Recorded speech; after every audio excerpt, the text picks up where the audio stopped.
แปลประโยคเก่งหนังสือธรรมบทภาคที่2เรื่องแห่งพระนางสามาวดี หน้า17แปลโดยพยัญชนะตั้งแต่เศรษฐิโนอิทันจิทันจะกโรนตัสเสวะทารโกวัตทิโตเป็นต้นไป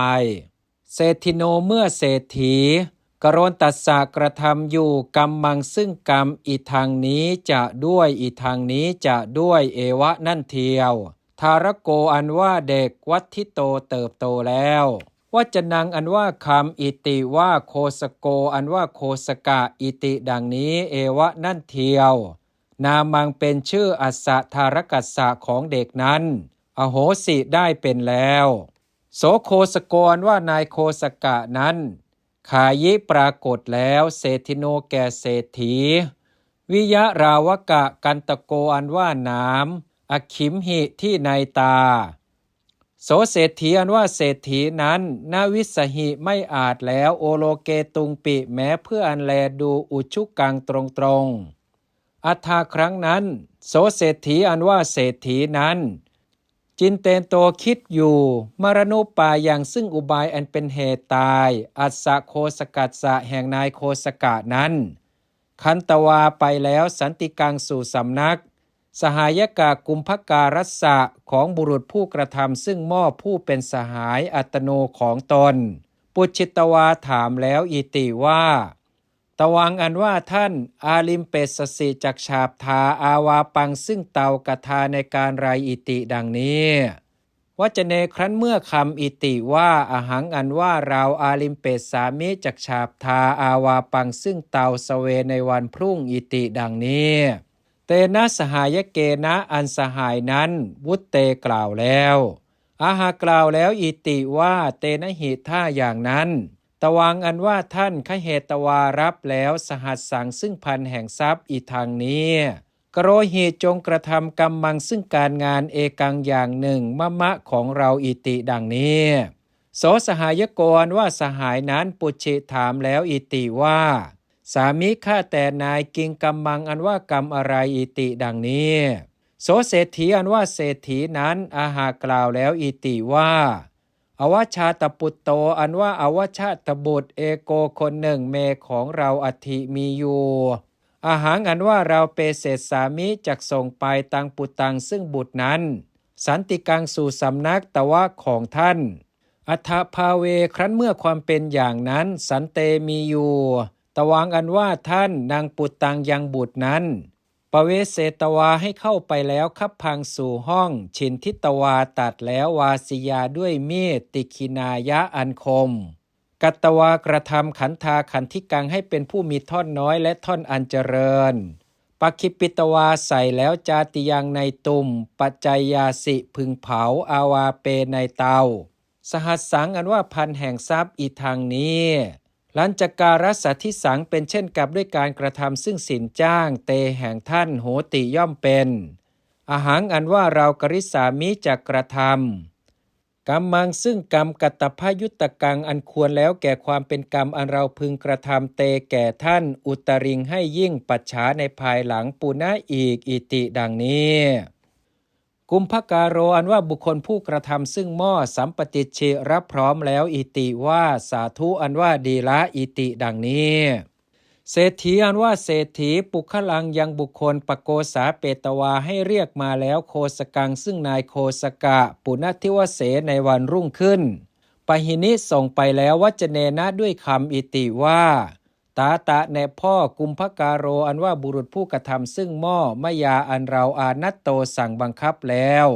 กำมังซึ่งการงานเอกังอย่างหนึ่งฮิโยในวันวานตวังอันว่าเจ้าเอหิจงมาตวังอันว่าเจ้าคันตวาไปแล้วสันติกังสู่สำนักตัสสะปุริสัสสะของบุรุษนั้นว่าเทหิจงกล่าวเอวังอย่างนี้อิติว่ากิระได้ยินว่าตวังอันว่าท่านกำมังยังการงานเมปิตราอานัตตังอันปิตราอันบิดาเมของข้าพเจ้าอานัตตังสั่งบังคับแล้วเมปิตราอานัตตังอันบิดาของข้าพเจ้าสั่งบังคับแล้วฮิโยในวันวานนิพผาเทหิจงให้สำเร็จอิติดังนี้อิติดังนี้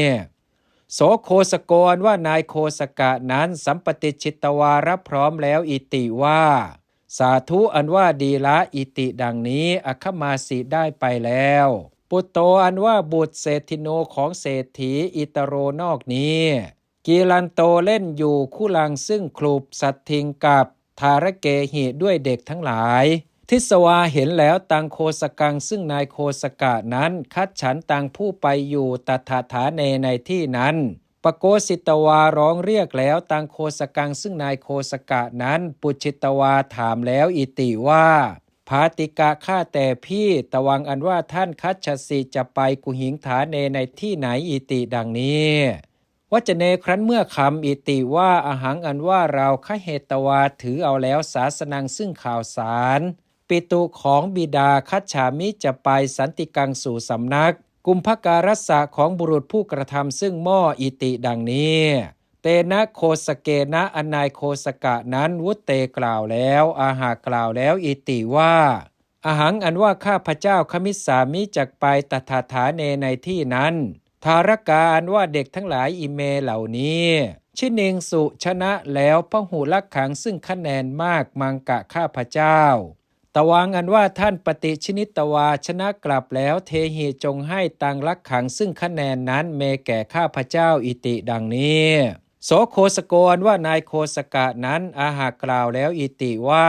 อาหังอันว่าเราพายามิย่อมกลัวปิตุต่อบิดาอิติดังนี้เศรษฐิปุตโตอันว่าบุตรของเศรษฐีนั้นอาหากล่าวแล้วอิติว่าภาติกะข้าแต่พี่ชายตวังอันว่าท่านมาพายิอย่ากลัวแล้วอาหังอันว่าข้าพเจ้าหริสามิจักนำไปศาสนังซึ่งข่าวสารต่างนั้นอาหังอันว่าข้าพเจ้าพหูหิทารเกหิชิโตชิโตเป็นผู้พหูหิทารเกหิอันเด็กทั้งหลายมากชิโตชนะแล้วพหูหิทารเกหิชิโตเป็นผู้อันเด็กทั้งหลายมากชนะแล้วอัมหิย่อมเป็นอาหังอันว่าข้าพเจ้าอาคัจฉามิย่อมมายาวะเพียงใดตวังอันว่าท่านปฏิชินาหิจงชนะตอบลักขังซึ่งคะแนนเมเพื่อข้าพเจ้าตาวะเพียงนั้นอิติดังนี้แปลโดยอัดตั้งแต่โคสโกกิระคุลกีลายะเฉโกเตนะตังเอวังนิพันธิเป็นต้นไปได้ยินว่าโคสกะเป็นผู้ฉลาดในการเล่นคลีเพราะฉะนั้นลูกชายของเศรษฐีจึงได้นวงเหนี่ยวนายโคสกะนั้นไว้อย่างนั้นฝ่ายโคสกะนั้นจึงพูดกับลูกชายเศรษฐีว่าถ้ากระนั้นจงไปบอกกับนายช่างหม้อว่าทราบว่าเมื่อวานนี้พ่อผมสั่งให้ท่านทำงานไว้อย่างหนึ่ง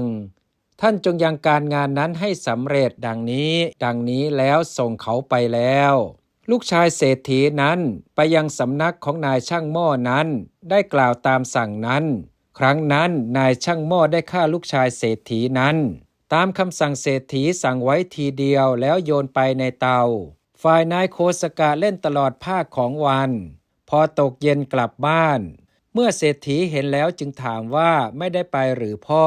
ก็แจ้งถึงเหตุที่ตนไม่ได้ไปและเหตุที่น้องชายไปให้ทราบเศรษฐีฟังคำนั้นแล้วจึงร้องลั่นว่าอย่าได้ฆ่าเลยปานประหนึ่งว่ามีโลหิตเดือดพล่านในสรีระทั้งสิ้นประคองแขนคร่ำครวญอยู่ว่าช่างหม้อผู้เจริญอย่าให้เราฉิบหายเสียเลยอย่าให้เราฉิบหายเสียเลยดังนี้ได้ไปยังสำนักของนายช่างหม้อนั้นแล้วนายช่างหม้อเห็นเศรษฐีนั้นมาอยู่โดยอาการอย่างนั้นจึงพูดว่านายท่านอย่าทำเสียงดังไปเลยการงานของท่านสำเร็จแล้วเศรษฐีนั้นอันความโศกเปรียบดังภูเขาใหญ่ท่วมทับแล้วเสวยโทมนัสมีประมาณมิใช่น้อยดังบุคคลผู้มีจิตคิดร้ายต่อบุคคลผู้ไม่ประทุษร้ายฉะนั้น